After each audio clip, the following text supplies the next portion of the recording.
YCP ప్రభుత్వ 5 ఏళ్ల విధ్వంసం నుంచి ఆంధ్రప్రదేశ్ ఇప్పుడిప్పుడే అభివృద్ధి వైపు అడుగులు వేస్తోందని కేంద్ర మంత్రి రామ్మోహన్ నాయుడు అన్నారు. దివంగత టీడీపీ నేత ఎర్రన్నాయుడు 69వ జయంతి కార్యక్రమంలో రామ్మోహన్ నాయుడు పాల్గొన్నారు. శ్రీకాకుళంలో ఎర్రన్నాయుడు విగ్రహానికి పూలమాలలు వేసి నివాళులర్పించారు. ఎర్రన్న ఆశయ సాధన కోసం ఆయన వారసులుగా నిరంతరం కృషి చేస్తున్నామని రామ్మోహన్ తెలిపారు.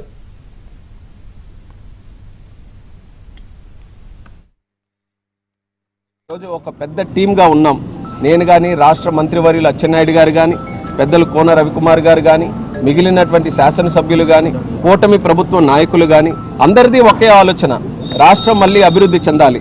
గత 5 సంవత్సరాలు వైఎస్ఆర్ కాంగ్రెస్ పార్టీ పరిపాలనలో ఏ రకంగా అస్తవ్యస్తమైనటువంటి పరిపాలన, దిగజారుడు రాజకీయాలు చేస్తూ, కక్ష సాధింపు రాజకీయాలు చేస్తూ, అసలు ఆంధ్రప్రదేశ్ అంటే ఏ ఒక్కరూ కూడా అడుగు పెట్టడానికి భయపడేటటువంటి పరిస్థితుల్లో రాష్ట్రాన్ని తయారు చేస్తే ఈరోజు గూగుల్ లాంటి సంస్థలు మన ప్రాంతానికి ఈరోజు వస్తున్నాయి.